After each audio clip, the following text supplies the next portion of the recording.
नमस्कार, मैं doctor Nidhi Verma, department of Hindi, भारतीय विश्वविद्यालय की ओर से आप सभी का स्वागत करती हूँ। आज का टॉपिक है हमारा अनुसंधान डिज़ाइन क्या होता है। तो अनुसंधान डिज़ाइन में हम आपको बताने वाली परिभाषा, तत्व, विशेषता और प्रकार। अनुसंधान डिज़ाइन क्या होता है, मतलब हमें किसी भी अनुसंधान या शोध करने के समय एक उसकी रूपरेखा या उसकी एक संरचना बनानी पड़ती है। तो अनुसंधान डिज़ाइन एक शोधकर्ता द्वारा चुने गए बाजार अनुसंधान विधियों और तकनीकी के ढांचे को संदर्भित करता है। शोधकर्ताओं द्वारा चुनी गई डिज़ाइन उन्हें उन तरीकों और उपयोग करने की अनुमति देता है जो अध्ययन के लिए उपयुक्त है और भविष्य में अपने अध्ययन को सफलतापूर्वक स्थापित करने के लिए अनुमति देता है। अनुसंधान की रूपरेखा या तो गुणात्मक, मात्रात्मक या मिश्रित हो सकती है। इन शोध डिजाइनों के तहत शोधकर्ता विभिन्न प्रकार की शोध विधियों के बीच चयन कर सकते हैं। जैसे कि इस शोध विधियों में हमें किन किन चीज़ों की आवश्यकता पड़ेगी, तो हम पहले प्रयोगात्मक अध्ययन हो सकता है, सर्वेक्षण हो सकता है, सहसंबंध अध्ययन भी हो सकता है या अर्ध प्रयोगात्मक समीक्षा अध्ययन भी हो सकता है। उप प्रकार की शोध विधियाँ का प्रयोग हम कर सकते हैं अनुसंधान में। जैसे कि मैंने बताया, प्रयोगात्मक डिजाइन, शोध समस्या को परिभाषित करना और वर्णनात्मक अध्ययन। तो अनुसंधान डिजाइन में हम डेटा संग्रहण के महत्व और संबंधित उपकरणों के साथ डेटा का मापन और डेटा का विश्लेषण भी शामिल है। एक नियम के रूप में एक कंपनी जिस शोध समस्या का काम करना चुनती है, वह शोधकर्ता द्वारा दूसरे तरीके से चुने गए शोध डिजाइन, मैंने जैसे बताया कि वह शोधकर्ता क्या करता है, दूसरे तरीके से चुने गए शोध डिज़ाइन का निर्धारण कारक है। जैसे कि बाजार अनुसंधान अध्ययन का डिज़ाइन चरण वह समय होता है जो शोधकर्ता अध्ययन में उपयोग किए जाने वाले उपकरणों और उनके उपयोग के तरीके का निर्धारण करते हैं। तो अच्छा शोध आमतौर पर हम देखते हैं कि शोध की आंतरिक और बाहरी वैधता दोनों में सुधार लाने के लिए डेटा संग्रहण पद्धति में पूर्वग्रह के मतलब बोल सकते हैं उसमें न्यूनतम स्तर को वह सुनिश्चित करता है और प्रयोगात्मक अनुसंधान का जो वांछित परिणाम एक ऐसा डिजाइन बनाता है जिससे परिणाम से अध्ययन में कम से कम त्रुटि हो। अनुसंधान डिजाइन को जैसे मैंने अभी एक तरीके से परिभाषित किया, अब दूसरे तरीके से भी हम परिभाषा से देखते हैं कि अनुसंधान डिजाइन होता क्या है। अनुसंधान डिजाइन एक शोधकर्ता द्वारा चुनी गई अनुसंधान विधियों और तकनीकियों का ढांचा है जो कि डिजाइन शोधकर्ताओं को अनुसंधान विधियों में सुधार लाने की अनुमति देता है, जो विषय वस्तु के लिए उपयुक्त है और सफलता के लिए अपने अध्ययन को भी स्थापित करते हैं।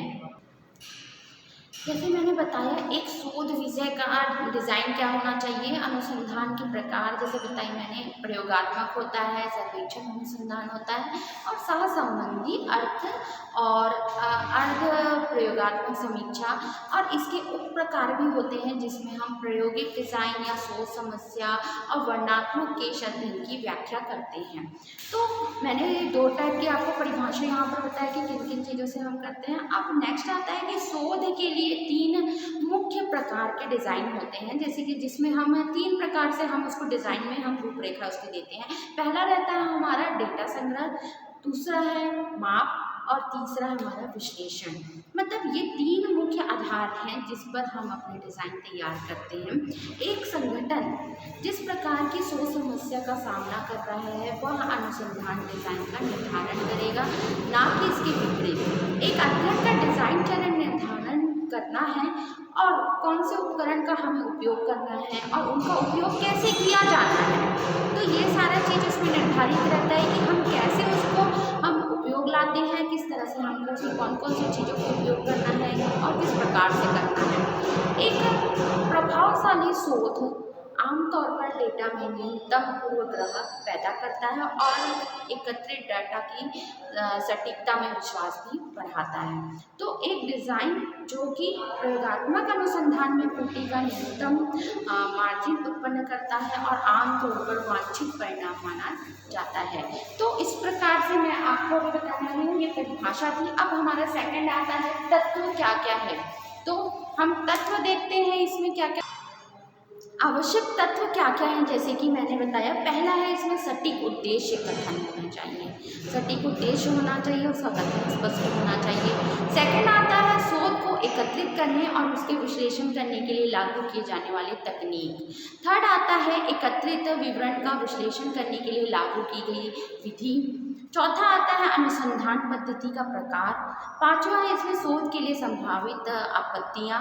छठवा है इसमें शोध अध्ययन के लिए किस प्रकार से हम सेटिंग्स करते हैं। थर्ड आता है मतलब हमारा 7 फिर है समय रेखा। आठवां है हमारा विश्लेषण का मापन। तो ये जो आवश्यक तत्व हैं इन्हीं ही हम निर्धारित हमें इन्हीं देखते हुए हम अपना अनुसंधान करते हैं। तो उचित शोध डिजाइन आपके अध्ययन को सफलता के लिए तैयार करता है। एक सफल शोध अध्ययन ऐसी अंतर्दृष्टि प्रदान करते हैं जो कि सटीक हो और निष्पक्ष होती है। आपको एक ऐसा सर्वेक्षण बनाना होता है जो किसी डिज़ाइन की भी मुख्य विशेषता को पूरा करता हो। तो अब नेक्स्ट हम देखते हैं, मैंने तत्व बताया आपको बहुत सारे कौन से तत्व आते हैं, फिर अब आएगा आपका विशेषता क्या क्या होती है। फिर मैं बताने वाली हूँ अब आपको अनुसंधान डिज़ाइन के लिए विशेषताएं क्या क्या होती हैं, कि कौन कौन सी विशेषताओं को ध्यान में रख के हम करते हैं तो अपना डिज़ाइन तैयार करते हैं। तो पहला है इसमें तटस्थ होना। जब आप अपना अध्ययन स्थापित करते हैं तो आपको उस डेटा के रूप में अनुमान लगाना पड़ता है कि आप एकत्र करने की अपेक्षा करते हैं। शोध में अनुमानित परिणाम पूर्वग्रह से मुक्त और तटस्थ होनी चाहिए। अंतिम मूल्यांकन जैसे मैंने बताया अंकों और कई व्यक्तियों के निष्कर्ष के बारे में राय को समझने और उन पर विचार करने जो उपयुक्त परिणामों से सहमत हैं।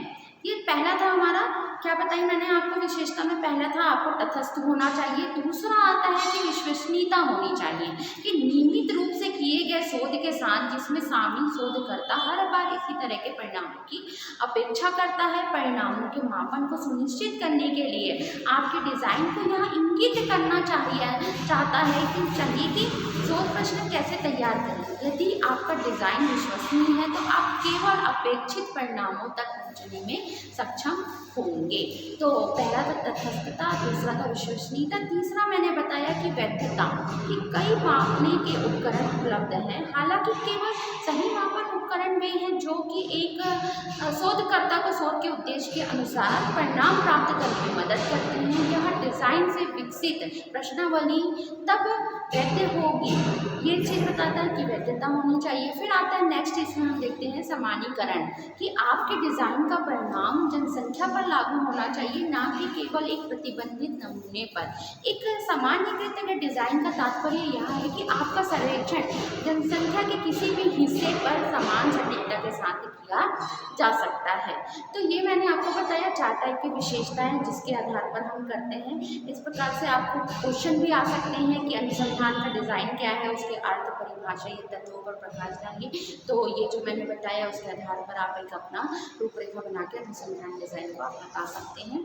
फिर नेक्स्ट आता है कि अनुसंधान को हम कि शोधकर्ता विभिन्न प्रकार के साथ डिज़ाइन की स्पष्टता होनी चाहिए, कि आप किस प्रकार से उसमें मात्रात्मक और गुणात्मक का वर्गीकरण करते हुए वह अपनी एक डिज़ाइन तैयार करता है।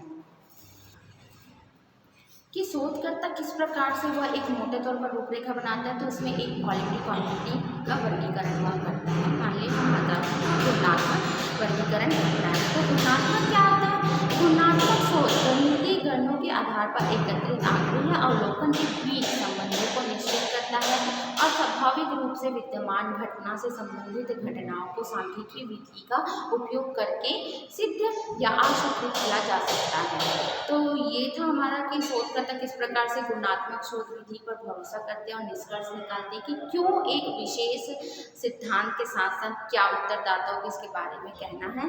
फिर आता है नेक्स्ट, मात्रात्मक क्या होता है? मात्रात्मक अनुसंधान उन मामलों के लिए है जहाँ कार्रवाई योग्य अंतर्दृष्टि एकत्र करने के लिए सांख्यिकी निष्कर्ष आवश्यक है।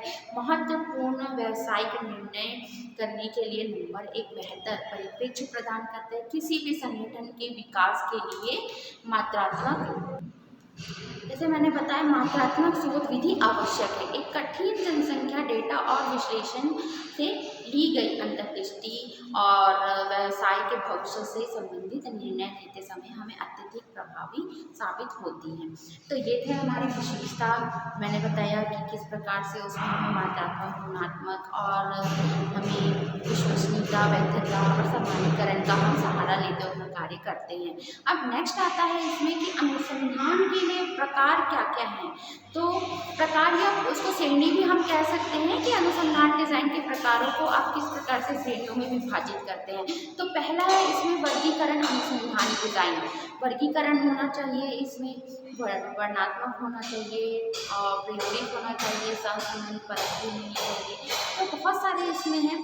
तो वर्णनात्मक मैं बताने वाली हूँ। वर्णनात्मक अनुसंधान डिज़ाइन होता क्या है। एक वर्णनात्मक डिज़ाइन में एक शोधकर्ता पूरी तरीके से अपने शोध अध्ययन के तहत स्थिति या मामले का वर्णन करने में रुचि रखता है। यह एक सिद्धांत आधारित डिज़ाइन पद्धति है जो कि एकत्रित डेटा को एकत्रित और विश्लेषण और प्रस्तुत करने के लिए बनाई गई है। यह एक शोधकर्ता को शोध के क्यों और कैसे में अंतर्दृष्टि प्रदान करने की अनुमति देता है और वर्णनात्मक डिज़ाइन दूसरों को शोध की आवश्यकता को बेहतर ढंग से समझने में भी मदद करता है। यदि समस्या का विवरण स्पष्ट नहीं है तो आप खोजपूर्ण शोध भी कर सकते हैं। फिर नेक्स्ट आता है इसमें मैं बताने वाली हूँ आपको कि प्रायोगिक अनुसंधान डिज़ाइन क्या होता है। प्रायोगिक अनुसंधान फिर मैं बताने वाली आपको नेक्स्ट है हमारा प्रायोगिक अनुसंधान डिज़ाइन क्या है। प्रायोगिक अनुसंधान डिज़ाइन किसी स्थिति के कारण और प्रभाव के बीच संबंध स्थापित करता है। यह एक कारण डिज़ाइन है जो कि जहाँ कोई स्वतंत्र चर के कारण आश्रित चर पर प्रभाव का निरीक्षण करता है। उदाहरण के लिए स्वतंत्र चर के लिए प्रभाव की निगरानी भी करता है, जैसे कि एक आश्रित चर पर मूल्य जैसे ग्राहक का संतुष्टि या प्राण वफादारी है। यह एक अत्यधिक व्यवहारिक शोध पद्धति है क्योंकि यह किसी समस्या को हल करने में योगदान देती है।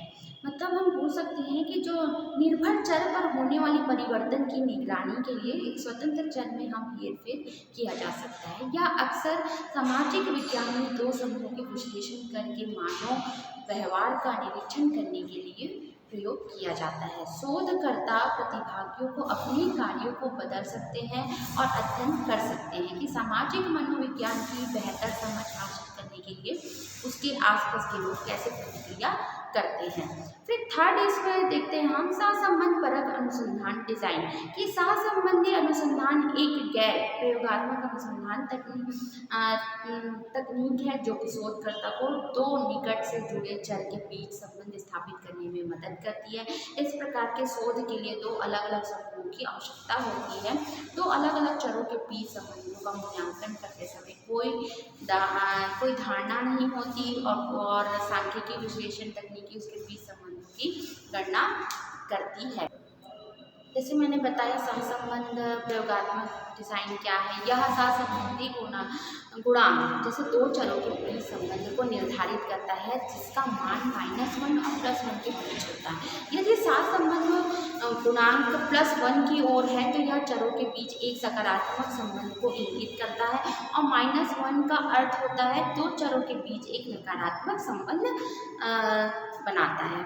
तो प्लस और माइनस से मैंने बताया आपको किस प्रकार से जहाँ माइनस है तो उसका अर्थ होता है कि वो नकारात्मक तरफ है और प्लस है तो वहाँ पर सकारात्मक संबंध बनाता है। फिर चौथा हमारे इसमें आता है नैदानिक अनुसंधान डिज़ाइन क्या होता है। नैदानिक डिज़ाइन में हम देखते हैं कि शोधकर्ता किसी विशिष्ट विषय या घटना के अंतर्निहित कारण का मूल्यांकन करना चाहता है। यह विधि उन कारकों के बीच में अधिक जानने में मदद करती है जो परेशानी की स्थिति को पैदा करते हैं। तो ये डिज़ाइन भी 3 प्रकार के होते हैं कि किसी मुद्दे की शुरुआत करना या समस्या का निदान करना या समस्या का समाधान करना।